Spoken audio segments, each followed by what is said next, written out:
Welcome to the Good Growing Podcast. I am Chris Enroth, horticulture educator with the University of Illinois Extension, coming at you from Macomb, Illinois, and we have got a great show for you today. It's time to check in with what's going on in our yards and gardens. Usually we do this maybe once, maybe twice a year to just sort of see like, hey, this is what we're growing this year. Or this is what's working. Or in my case, a lot of what's not working. But you know I'm not doing this by myself. I am joined, as always, every single week by horticulture educator Ken Johnson in Jacksonville. Hey, Ken. Hello, Chris. Yeah, there's a lot of not working or don't do this in my yard or garden. It's going to be a good episode today, then. Lots of lessons learned for folks listening and watching. Yeah, we're going to have pictures today of what's not working. We'll do our best to describe what we're showing folks for those listening. So yeah, it's going to be a telling show for us. I guess, should we set the stage though? In terms of, why have things maybe been a little bit more difficult this year for us? Ken, do you have, I guess, were you around at all this summer to take care of the yard? Yes, I think it was, I don't know, in a previous episode, yes, we mentioned that I was gone for a while, several weeks. So that played a role in that. Came back, got it pretty well cleaned up, but lately it's been ridiculously hot and humid. So there has not been a whole lot of yard work going on. Plan on doing some this weekend. Went out, lasted about 10:30, 11. It said, that's enough of this. And that was that. So it'll wait till next weekend. Yeah. You mentioned the humidity too. Like it gets humid in Illinois, especially in the western part of the state where we're at. But boy, this has been really, really humid. The heat has definitely not helped. I think currently, what did I look at the weather? It was like 77% humidity or something. It's pretty high. Every morning every night when I go to bed, the windows start to steam up on the outside. You wake up and it's just like there's just a fog on everything.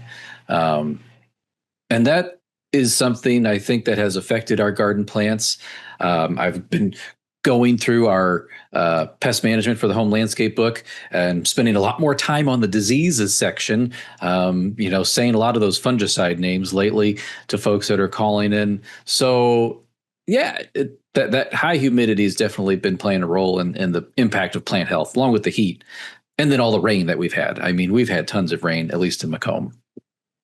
Yeah, same thing down here. And I'll say in my garden, I'm surprised I haven't seen more like major disease issues. A lot of leaf spots here and there, but nothing of epidemic proportions yet. That may all change, but yeah, definitely more disease than normal. So, and then even we've gotten rain. I was out in the garden last night taking pictures for this, and we'd still have some spots in the garden that are getting dry. So yeah, we spent 2 years in a drought, like a pretty decent drought in the western part of Illinois, and I suppose 2 months of maybe slightly above normal rainfall is maybe not enough to fill that hole that we're in. So that's another thing to be mindful of. We're feeling good right now. I haven't had to water much for several weeks, but still, are we out of the drought deficit? Well, we'll see what happens this fall. It seems like we really get hit hard late summer and the fall lately, and stretches out into winter. Well, Ken, I guess let us talk about what is going on in our gardens and landscapes right now. And do you care if I kick us off this week with my bad news? I'm going to start with my bad news first. Yeah, go for it. You've planned this out much better than I have. Okay. Well, so last week I got some garden related bad news. I had a Norway maple in my front yard, which, if you've listened to the show, I think on a couple occasions I've cursed and told the tree to die. Well, it did on its own, actually, but not without help. So the pattern in death, I said, boy, that seems a lot like Verticillium wilt, which is a soil-borne disease that affects a lot of different species of trees and shrubs. And And as the tree was dying over very rapidly over this last year, I said, maybe it's due to the droughts that we just talked about, or maybe there's some girdling root that's strangling it. I'm in denial about the fact that it's probably going to be Verticillium wilt. So the last remaining limb on the tree about 2 months ago, I cut that off. It had already started to wilt, the leaves on it. And I took that into the UVI Plant Clinic in Champaign-Urbana. And then just a few weeks ago, I got the lab report that confirmed Verticillium wilt, a soil-borne disease that you can't really get rid of. Now, without a lot of time and maybe fumigation, but I'm not doing that part. I mentioned that Verticillium wilt can infect other species of plants. It just so happens, flanking this Norway maple, one side there is a black gum tree, and on the other side there is a white ash tree, both of which are susceptible to Verticillium wilt. So I'm kind of just waiting. I don't think there's really much I can do at this point other than just wait and see if these trees also get infected, other than trying to promote their overall health. Now, Ken, I think, were we chatting before, or was that someone else where I talked about using the wood chips? And I think we both, in some articles, found that that is not a good idea. Very often on this podcast, you will probably hear us talk about, oh, yeah, just, chip up a tree, use that as mulch. It's free mulch. Keep it thick and chunky. That's why we love wood chips, especially in this case. Even though I don't know how conclusive the research is, I think they're saying that the risk is still pretty high that if we would use wood chips from a tree infected and killed by Verticillium wilt, it could possibly spread over into other trees that are susceptible. So don't do that. So what do I have to do? Basically, it is call a tree company, have them cut it down, and get it off site. More than likely, they will burn it, or I'll at least suggest that they burn it, or bury it in some way. Just do not reuse it. Do not go to the neighbor's house and dump my wood chips off there. So they needs to be handled somewhere off site. So I got a Norway maple. Maybe you can bring some chips to me. All right. I'll save a bucket for you. Yeah. So, that's definitely something that I'm not disappointed in the tree dying, but I am disappointed in how it died. Careful what you wish for. Exactly. Lasting repercussions. So yeah, whatever goes in that spot is going to have to be resistant to Verticillium wilt, especially with the thought that I might lose the two trees on either side. So I definitely have to make sure I'm careful of my species selection next time. Yeah, that's unfortunate. It's got a pretty wide host range, so you're going to be kind of limited. Yeah. When you go look this up, folks, on the old, Google, the list of susceptible trees is long. So I think oaks might be okay. So that's kind of what I was looking at, possibly put an oak out there. Well, Ken, there's one piece of bad news. I got another, but I need to take a break. What you got anything for us? Sure. So we can go through some of the pictures I have here. Like I said, I went around our yard and gardens last night and took pictures. Some of these are a little blurry, probably because I had so much sweat in my eyes I couldn't tell if it was the camera not focusing or just getting blinded. But here's our backyard. So I think we've mentioned on the podcast in the past, when we first moved into this house, we've been there almost 9 years now. One of the first things we did was put a pollinator bed next to our garage here. So you can see these. We've got some red buds here that have volunteered that need to be cut down. I've let them go for 4 or 5 years now, and they're getting rather large. Growing into the garage. But there used to be a stump there that's now completely rotted out. But here we've got black-eyed Susans and stuff, put some zinnias in there. We've got some celosia that volunteered from last year, some blankenflower in there. So this is the front. And then on the side, further back. So again, we got another red bud growing up into our garage that I need to cut down. I've actually kind of cut it down and it just keeps resprouting. So I'm going to have to get some herbicide out and cut it and paint the stump. But here we've got coneflowers. We have obedient plant in there, some milkweed, The goldenrods and asters are starting to really shoot up. Usually for those, I'll go through and pinch them back so they don't get quite so tall and they get a little more bushy. But with being gone for so long this summer, that didn't really happen like I normally do. Same thing with like our autumn joy sedum, which you can kind of see on the lower right there. That didn't get pinched back, so a lot of that stuff's going to be flopping quite a bit this year, more than likely. So it looks a little more wild than it normally does because I didn't get around to pinching stuff. I did find some coneflowers with aster yellows in here in this bed last year. I have not seen any this year back here, so I think we got lucky and got those pulled quick enough, even though I did leave them for a while so I could take lots of pictures, probably longer than I should have. But and then just a little kind of in between shot there. See, again, we got blanket flower, and we do have a little pond liner we put in there and make a little bog.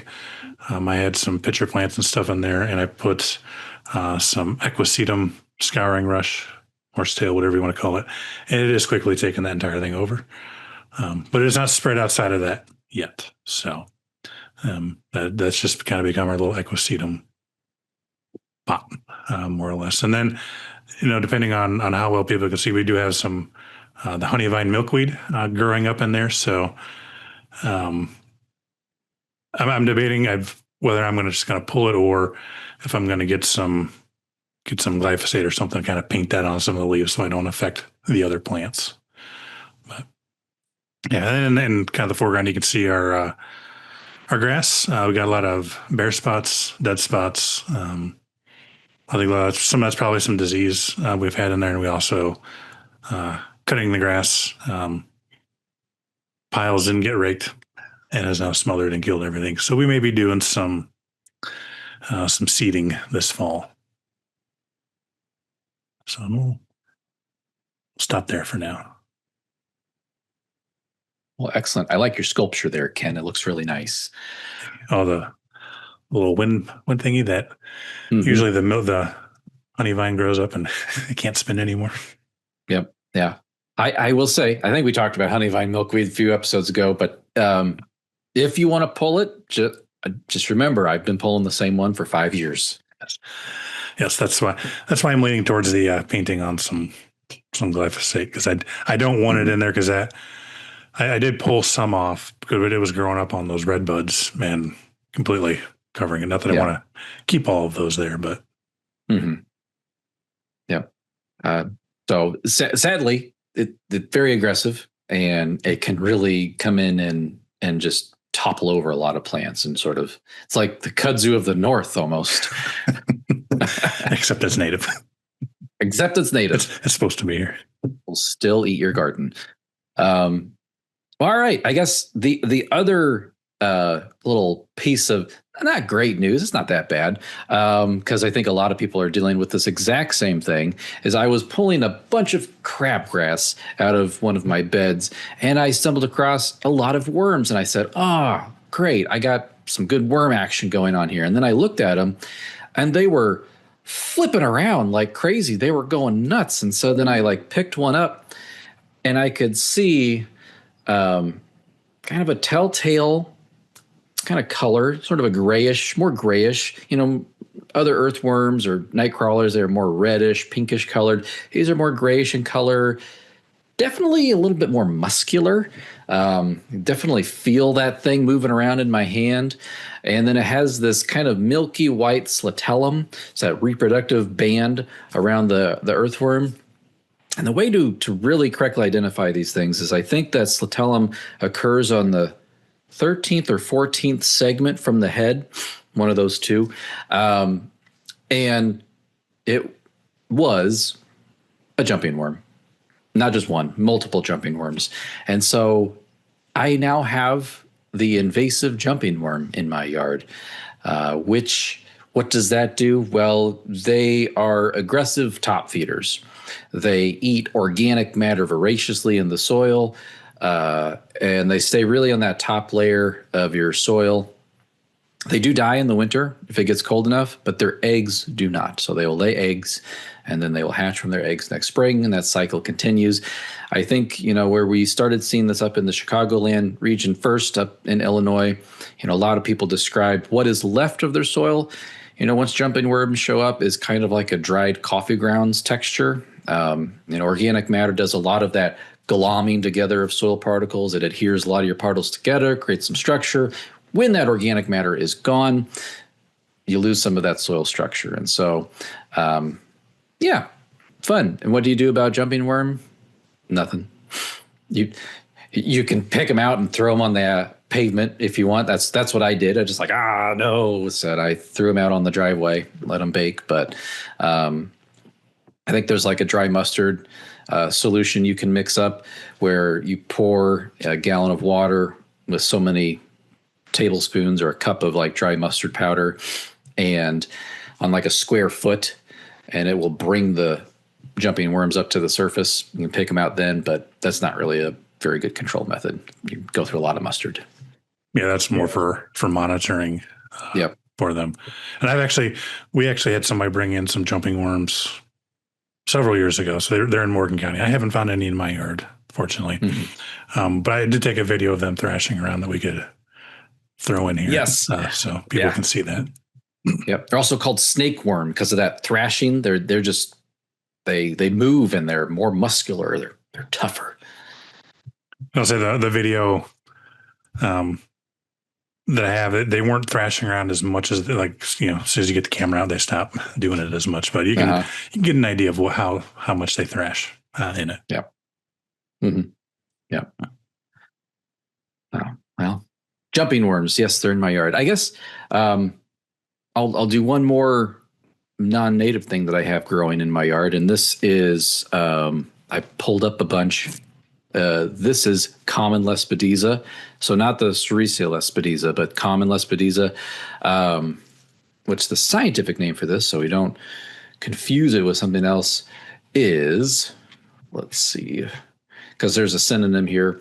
I think it was originally known as Lespedeza striata, which if you would go do an internet search, you'd probably still find this plant. But the one that I think they use more commonly today is Cumaroia striata.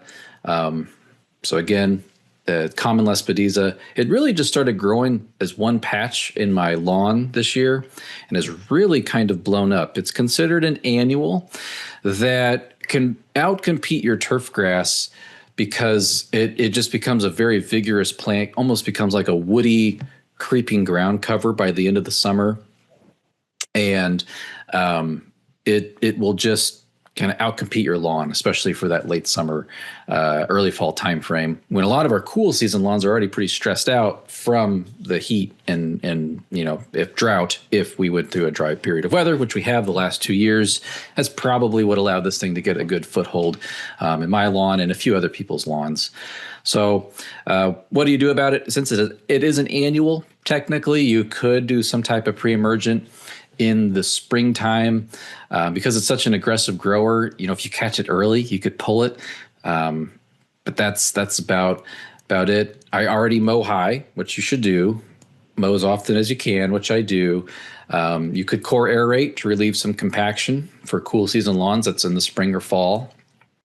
So yeah, other than core aerating to loosen up compaction, I haven't done that one. Then you're left with post-emergent herbicides. So a lot of things like 2,4-D, dicamba will work, and triclopyr, any of the broadleaf stuff that is labeled for lawns, which you don't necessarily want to be spraying that right now because a lot of that broadleaf herbicides are going to volatilize when it's so hot right now. So we got to wait for it to cool down before we would spray anything. But once you spray or you do whatever control method that you want, you have to be ready with that new turfgrass seed later in the season to then replant that into lawn, if that's what you're growing there.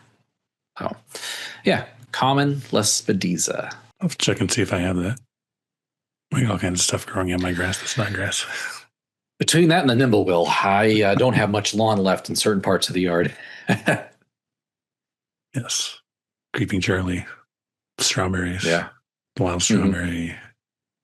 But I clover. encourage those. I don't actively try to kill them. This particular one and the nimble is I'm worried about this one because it's an annual, and if it dies, I'm gonna have bare spots in the winter, and I don't want to impact my soil in that way to have bare patches in the winter with kids and animals and myself running around the yard. Hope for lots of snow. I hope, if it ever gets here, I hope. Maybe it's raining this year, so maybe we'll get snow this winter. We're using it all up now. Mm-hmm. Oh no, don't say that. So we'll share some more pictures. So we'll move on to our vegetable garden here. And this year, we did cut back on our vegetable garden a little bit again, just because we're gone for so long. We didn't want to put a bunch of stuff in there that was going to potentially need to be a little more high maintenance, shall we say, than others. So we do have a couple tomato plants, but we didn't plant as nearly as many as we did. We didn't do any cucurbits, which aren't necessarily really high maintenance, but we've had issues with squash bug for a couple of years, and didn't want to plant that and have that stuff move in and just completely wipe everything out and kind of start from square one all over again. So here's kind of the front of the garden. So we've got quite a few peppers. Up front there are Christmas peppers, more Christmas peppers that we planted. We've got jalapenos, stuff like that. On the right there, those really tall plants, those are lettuce. That's lettuce that bolted, and I have not pulled yet. So if you've never seen a lettuce that's bolted and you're listening, go check out the YouTube. But I have, for the last couple of years, some of our raised beds, I've just let the lettuce bolt. We have volunteer lettuce all over the place, so maybe I won't have to plant lettuce anymore. We'll see. There you go. You can see that we do cereal rye in our garden as a cover crop. So fortunately, when we got back, we didn't have to do a whole lot of weeding in here. Some of those smaller plants in the foreground, that is the tillage radish that we planted. Probably put it on a little too heavy. I usually get it out a little later than I should.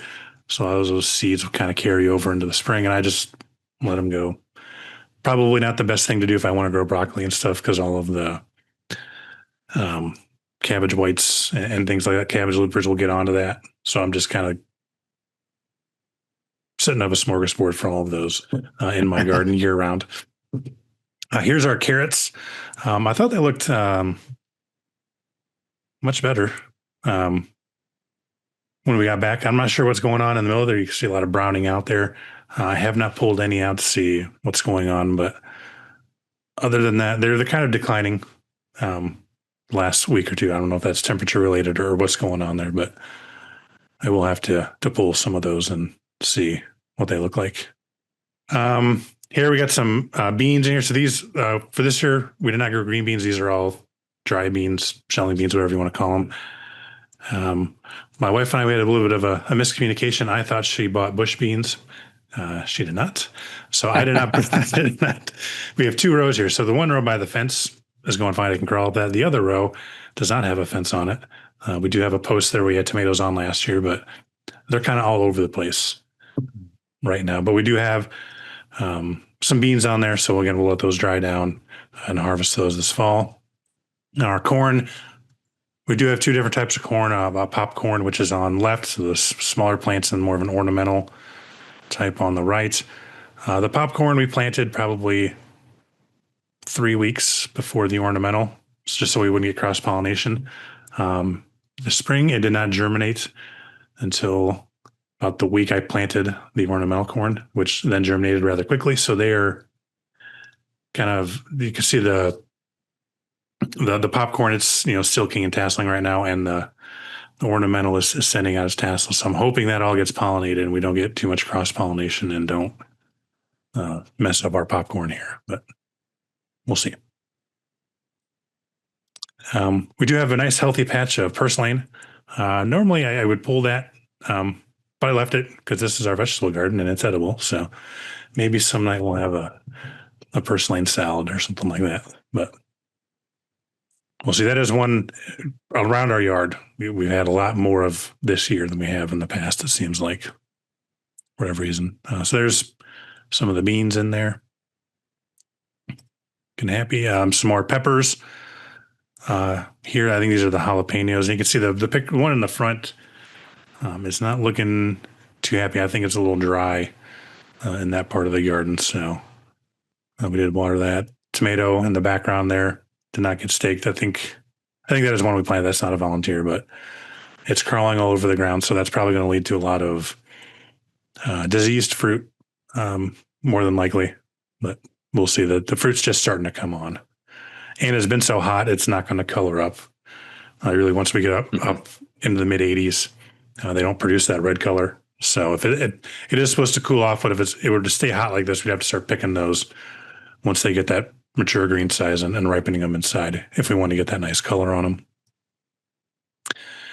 Here's some of our artichokes. I don't know why, but these are probably a quarter of the size they normally are when they start putting out the flowers. Again, I'm not sure. We were gone. I think it was kind of dry at times. That could be playing a role in that. I got these planted much later than I would have liked to. They sat in their in the seed starting tray for 2 or 3 weeks longer than I would have liked them to. But just every time I get a chance to go out, it'd be raining or it'd be really muddy, and I couldn't get them into the ground. So we probably won't harvest these. I'll just let them bloom, and we'll enjoy the flowers, and can pop in a picture of what the flower looks like if people aren't sure. But that's basically a giant thistle, more or less. Here's our asparagus patch. This is you can see we've got a lot of flowers in there, female flowers. So I think we got more female plants than we did male plants. So, yeah, going forward, we're going to have to do a lot of weeding in here, more than likely. So we're selectively thin out the females, but I won't have much asparagus left after that. And this is supposed to be a purple asparagus. I did have some plants that came up green. They never were purple, but others came up purple and they've turned green. So not sure why some of those aren't. Here's a yellow striped armyworm feeding on our asparagus here. So it's black with the yellow stripe, gray stripe down the side of it.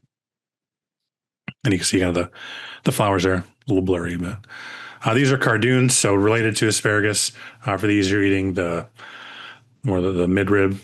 So if you blanch it and stuff, we don't eat them. I just grow them for the heck of it. They're more of kind of an ornamental, but they're in the vegetable garden. Nobody ever sees them. So I should probably incorporate these into our flower beds a little bit more. I don't know. To me, it looks like something you'd find like the dinosaur and Asian dinosaurs. So old ferny leaves and big leaves. Now, do they have a flower, you said? And when we've grown it, we have not gotten a flower off of them yet. I don't know if our growing season probably isn't long enough for that. Maybe I'll build a greenhouse around them and see if I can get them to flower. There you go. I get another close-up of that lettuce. I'm trying to remember what the cultivar was. I can't think of it. And in the middle of that, there's an onion that didn't get harvested last year. So that's done flowering, and it's got all kinds of the bulbils on the top there. So we could plant those in theory if we wanted to. And then here, this one's for you. This is our blackberry. Our baby cakes blackberry, so the dwarf blackberry that grew through the bottom of the pot and is now rooted into the ground and is kind of going everywhere.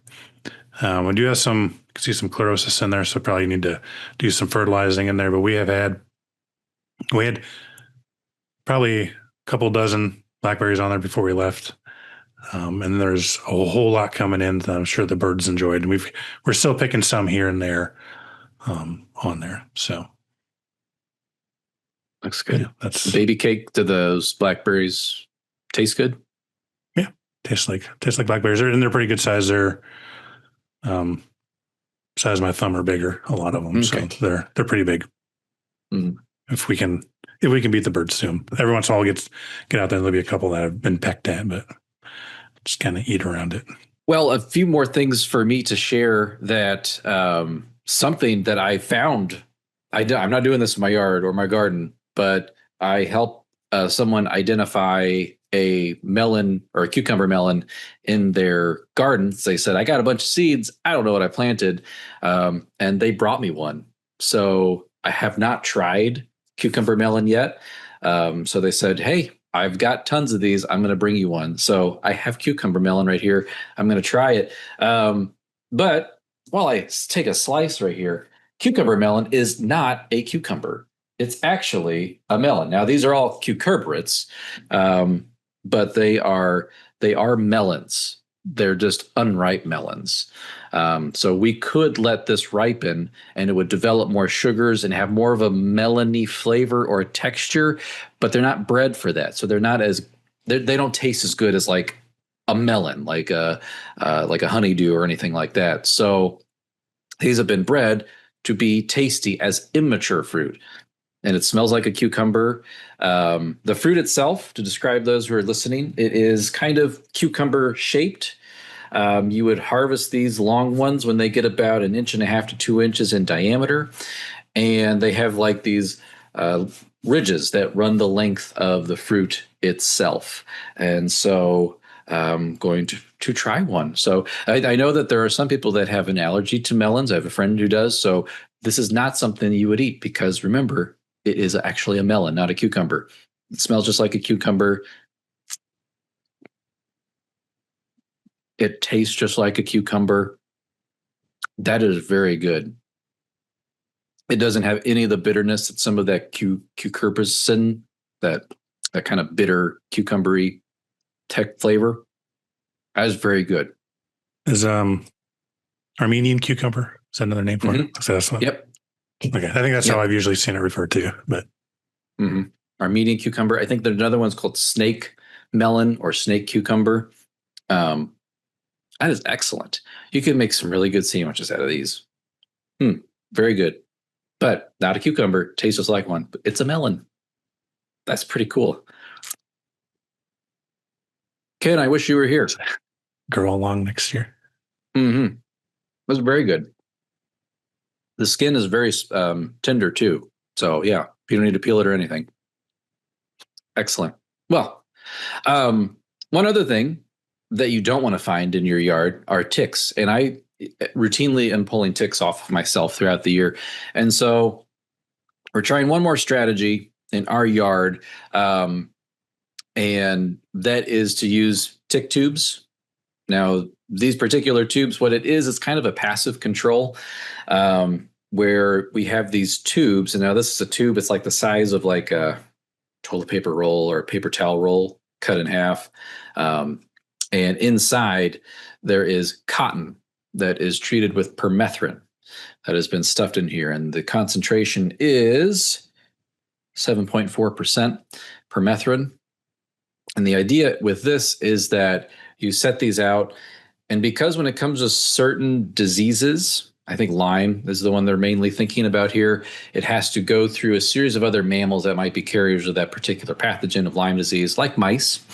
And so mice they make their nest out of fluffy, soft things. You've ever had your patio furniture torn apart. They're going after that stuffing in your cushions for their nest. So what this is treated cotton, and they'll take the cotton to their nest. It doesn't necessarily harm the mice. Actually, it might be beneficial to the mice, but they line their nest with it, and it makes it so that any ticks that might be on them are killed. So I don't know if this is a very effective tool, but I'm trying it this year because I am sick and tired of pulling ticks off of me. As someone who's had Lyme disease in the past, I am at war with ticks. So they're not my friends. But we're trying that this year. I pulled a tick off me just last week, so I don't know how well it's working, but it's worth a try. Yeah, we don't have any issues with ticks that I know of in our yard. Hopefully it stays that way. We do have quite a few mosquitoes. So we did several episodes ago, we did mosquito one. Yes. So I did set up some buckets of death, buckets of doom, whatever you want to call them. I did not take pictures. They're pretty scudsy looking. I need to empty them out and refill them. They've got all kinds of algae growth. But before that algae growth kind of took over, walking by, there was nothing in there. Just these big buckets of water. Before I put the dunks in, there were some larvae in there. Within a few days, they were all gone. No larvae, no pupa, and nothing since then. I've put new dunks in when we got back. So I think it is, as far as managing them in our yard, I don't know how much of a dent it's doing, but it is, whatever's getting in there mosquito wise is getting killed. So Yeah. I do need to take some more pictures of that or refill that, and I can take pictures and send them to you. Sounds good. Yeah, ever since our conversation, I've been leaving some containers out. I haven't been managing them like the buckets that we described on the show, like, filling them with all kinds of things. But like my watering can, I have been treating them with mosquito granulars, the same thing as the dunks, just in granular form. And they're clear, like they're clean in terms of mosquito larvae. I have treated water where I've seen the little larvae swimming in the water, and about maybe 3 hours later, they're all floating on the top. They're all dead. So it works. It kills them. And so, yeah, we've got little mosquito traps in our yards now. And I think we may expand next year and put some more out more further back where we have a lot of more of our mosquito problems. Where we've got a lot more tree cover and brush and stuff. So, all right. So this is Cider House by our driveway. So my wife really likes flowering tobacco. I like it too. She just likes it a lot more than I do. So we've got a lot of flowering tobacco in our yard that we've planted this year, and then we've planted previous years, and it has popped up as volunteers all over the place. So they have a really nice fragrance, especially at night. So they're moth pollinated for the most part because they are releasing that scent. And leaves are kind of they're not sticky, but they feel sticky. Like you touch them, you're not like getting glue all over your hands, but kind of an interesting feel to them. Here's some Tithonia. We planted a bunch of bachelor buttons that looked pretty ragged, but they were really nice. Earlier this year, we've cut them back, and hopefully we'll get a new flush of stuff later this summer and into the fall. And then our roses the pink rose we have is still going pretty strong there.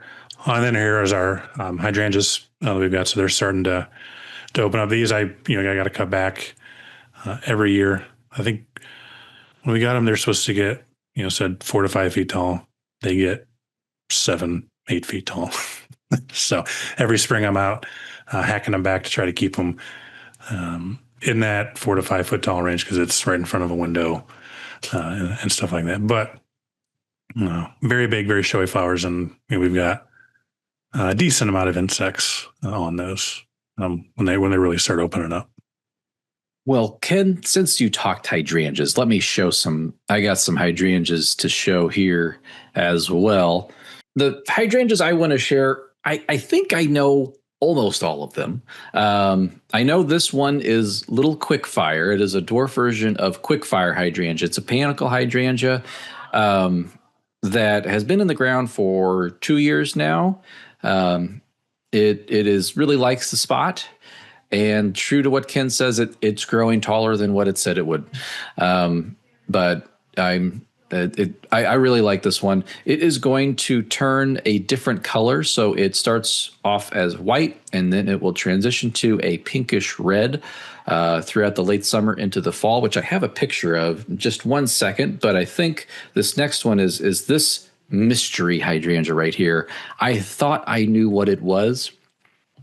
I'm pretty sure, I could be wrong, I planted hydrangea abato, which is a mop head type hydrangea, or it might be lace cap. I'm not sure, but I always keep the labels, and I can't find any of my hydrangea labels. They're somewhere in my garage. I will find them and let you know later, though. Out farther in my yard, this is Incredible hydrangea on the left. It's established. It's been in there 2 years also, but it's kind of struggled in this spot. Maybe it gets a little too much sun. And then right next to it, my wife got a hydrangea at Aldi's and brought it home, and it was half dead. And I said, well, I'll just throw this in the ground. It'll be dead by the end of the year. It's lasted 2 years. Looks great. This is one of those pink, blue, purple flowering hydrangeas, the macrophyllus, I think. And yep, it looks great. it's just this little tiny guy there. So, yeah, that's, and then in terms of what, here, these are pictures of the little quick fire right here.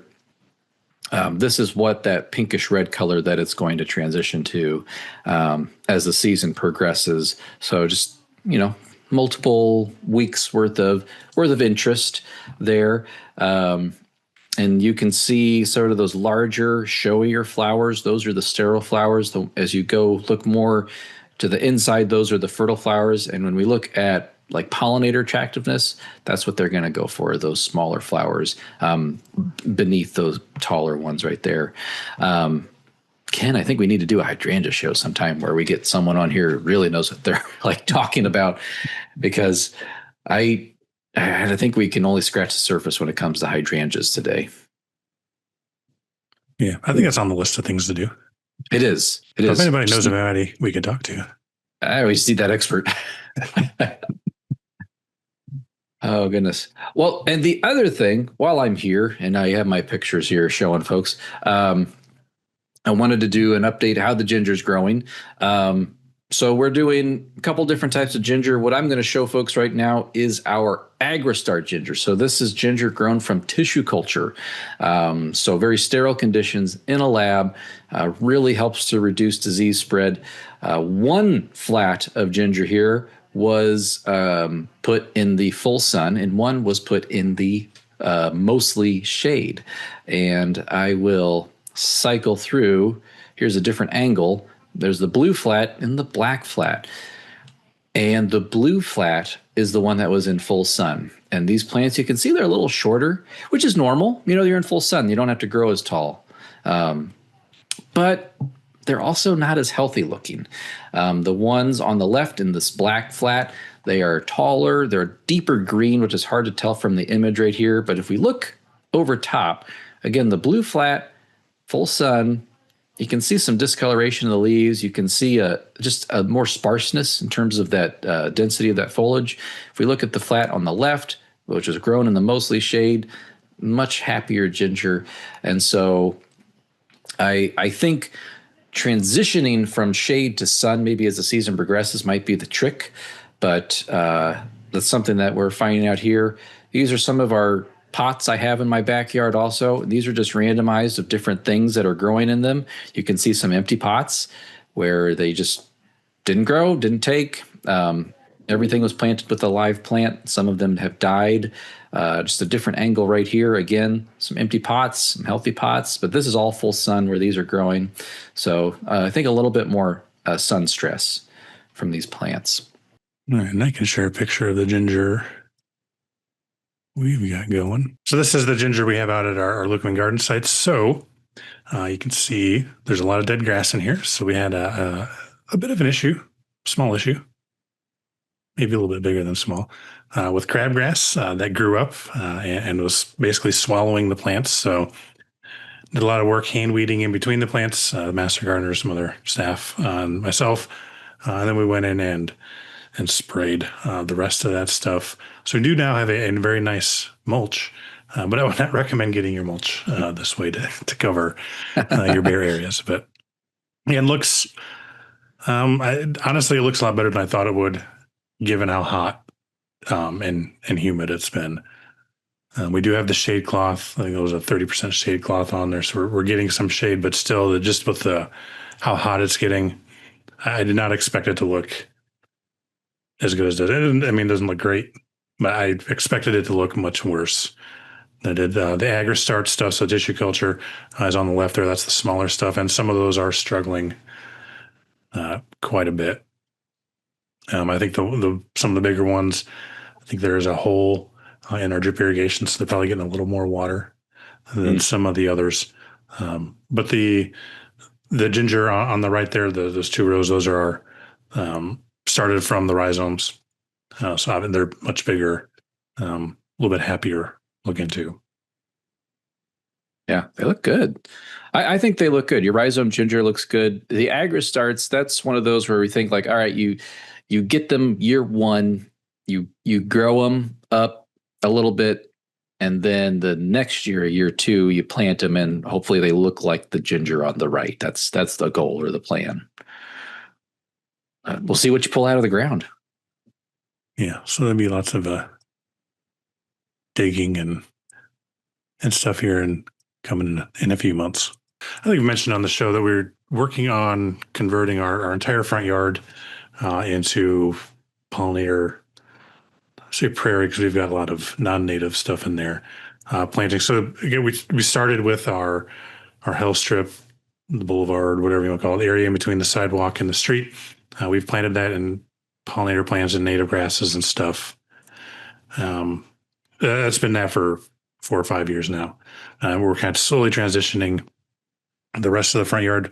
And really what we started really last year because we had to replace our water line to the house. So we had a good, nice big strip of our yard already torn up. So instead of putting grass back down, we just started planting plants. So here you can see we've got sunflowers. We have blazing star. We've planted those basically once and they have just self-seeded everywhere. And spots there are becoming weeds because they're so prolific. So now a lot of times we'll come out and chop off some of those seed heads just so we don't have them spreading everywhere and we're not having to pull quite as much. And we'll set them out in the backyard, more on the lawn so the seeds so the birds can get them. That way if the seeds drop, they're just getting mowed over if they do.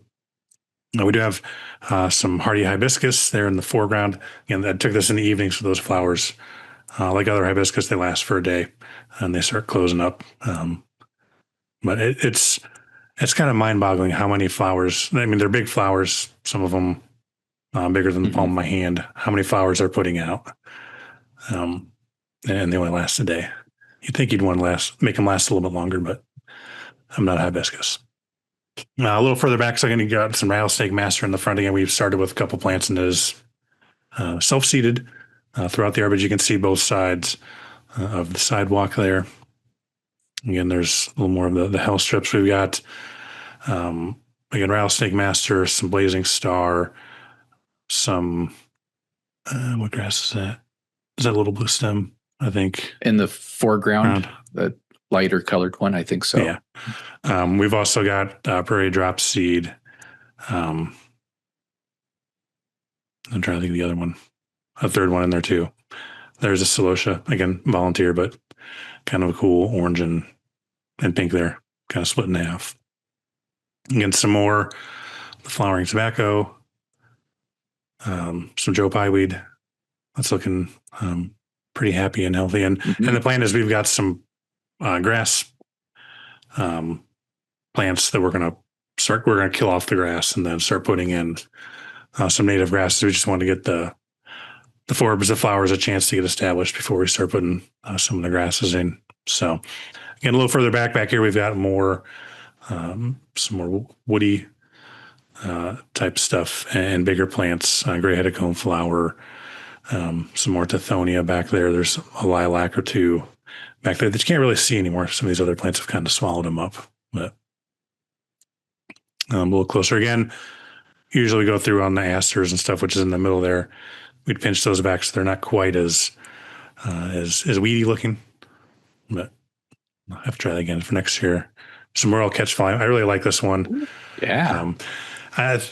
It's not quite that red in real life. I think the sensor on the camera just didn't capture that really, quite. It really pops. It pops, but not quite as much as in the picture there. But this is kind of a short-lived perennial, so it doesn't last. Unfortunately, in our yard, it doesn't last terribly long. A couple of years. Then we got to replant. Again, a little wider. Again, some of those hardy hibiscus. We have 3 or 4 different types. Our daughter really likes them, so we've kind of gone crazy with them a little bit. Some of our swamp milkweed are covered in aphids. But again, we're not going to do anything about it. Eventually, the ladybugs and lacewings and everything else, surface flies will move in there and take care of them for us. We do have some of the milkweed bugs in there feeding on seed pods and all of that. And another angle of the hill strip there from the other end of the sidewalk there. So it's gorgeous. I love this. Your front yard is a dream. I love it. it's a bit of a jungle. That's again, awesome, though. Some more sunflowers and whatnot. I have one more picture here for this.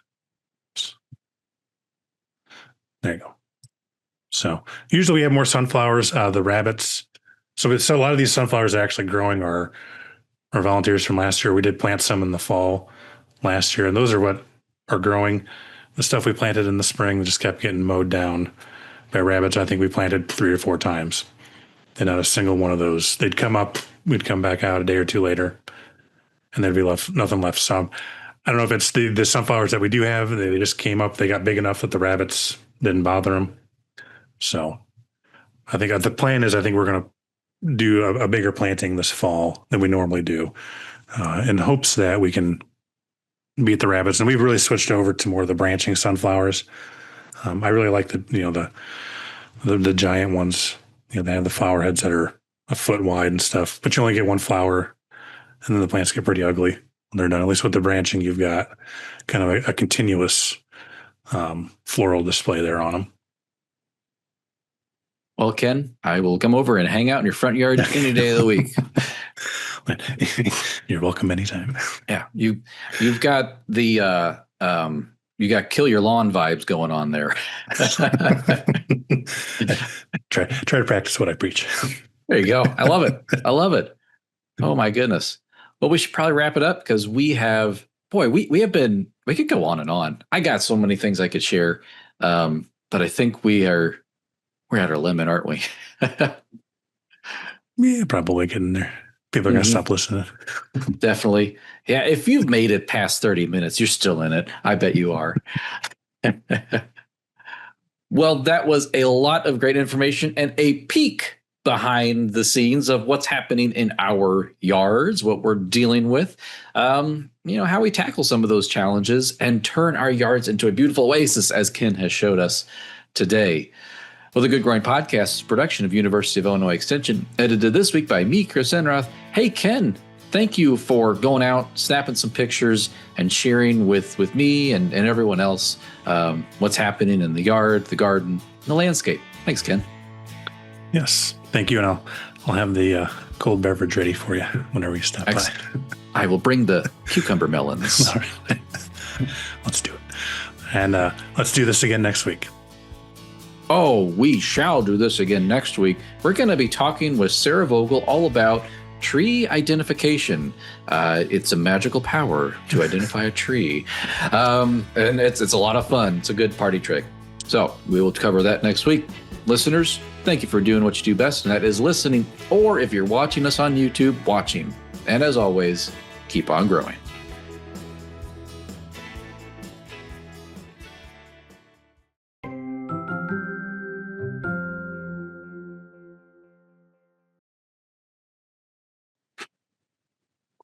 It's really hard to do this when you're eating a crunchy cucumber melon.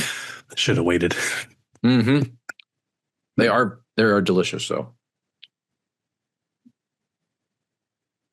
It's like those snacking cucumbers where you can just you just pick them off the vine and you eat them.